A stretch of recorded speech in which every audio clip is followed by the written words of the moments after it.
O Príncipe é a principal obra de Nicolau Maquiavel e foi publicado em 1532, 5 anos após a sua morte. O filósofo nasceu em Florença, Itália, em 3 de maio de 1469 e morreu na mesma cidade, onde foi sepultado no dia 21 de junho de 1527. Maquiavel cresceu em Florença durante o governo de Lourenço de Médici e ingressou para a política aos 29 anos. Foi secretário da Segunda Chancelaria, historiador, poeta, diplomata e músico do Renascimento. É reconhecido como um dos criadores do pensamento moderno, pelo fato de pensar o Estado e o governo como realmente são e não como gostaria que fosse. Por isso tinha em mente que as pessoas não respeitavam quem era bonzinho demais. Na obra, Maquiavel definiu uma separação entre a moral tradicional relacionada aos indivíduos e a lógica que rege os governos, a razão do Estado. Desenvolveu uma série de conselhos e recomendações para que o príncipe pudesse governar da forma mais eficiente possível. Maquiavel escreveu sua principal obra, O Príncipe, em 1513, mas a obra só foi publicada em 1532. O livro foi dividido em 26 capítulos. Inicialmente, Maquiavel exibe os tipos de principado existentes e aponta as distinções de cada um deles. Na sequência, explica como os estados se decompõem em repúblicas e principados hereditários e adquiridos, bem como de senhorios eclesiásticos.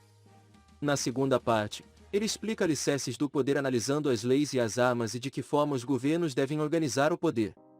Dando continuidade, na terceira parte da obra, ele irá debater as normas de conduta que um príncipe deve abraçar para reconstruir a Itália. Nasce daqui então uma questão: se vale mais ser amado que temido ou temido que amado? Responde-se que ambas as coisas seria bom de ter, mas porque é difícil juntá-las, é muito mais seguro ser temido que amado, quando haja de faltar uma das duas. Porque dos homens que se pode dizer, de uma maneira geral, que são ingratos, volúveis, simuladores, covardes e ávidos de lucro, e enquanto lhes fazes bem são inteiramente teus, oferecem o sangue, os bens, a vida e os filhos, quando, como acima disse, o perigo está longe, mas quando ele chega, revoltam-se. O pensamento exposto em O Príncipe mostra que o autor separa o que é o dever do cidadão da razão que regula o Estado. Para isso ele desenvolve dois conceitos que serão a chave para a compreensão de O Príncipe do pensamento maquiavélico. Os conceitos são virtude e fortuna. Virtude é a qualidade do governante, que não deve ser confundida com a virtude do cidadão. Diferentemente do cidadão que age em interesse próprio, o príncipe deve ter como objetivo a harmonia e a paz em seu reinado. Assim, a virtude é a capacidade do governante de controlar e superar as dificuldades impostas a seu governo, criando estratégias para manter sua estabilidade.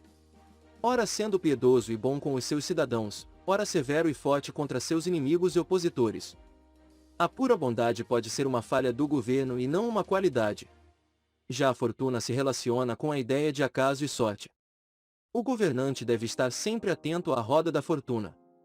Ora em cima e favorável ao governante, ora embaixo criando surpresas, obstáculos e desafios para o seu governo. Cabe ao príncipe desenvolver sua virtude e criar estratégias para estar sempre preparado para o acaso, revertendo a fortuna sempre a seu favor, criando oportunidades mesmo nas crises. Por conta da ideia de que a bondade pode não ser uma virtude, Maquiavel recebeu muitas críticas. Maquiavélico tornou-se um adjetivo pejorativo que remete à sordidez, manipulação e deslealdade. Do mesmo modo, o termo maquiavelismo, também pejorativo, é utilizado como referência a uma forma de agir ardilosa e oculta para se conseguir o que deseja. Também é uma referência comum à obra O Príncipe a frase, os fins justificam os meios. Segundo a interpretação do senso comum, a frase significa que, para Maquiavel, o objetivo deveria ser alcançado de qualquer forma, sem se importar com os outros e os efeitos das decisões.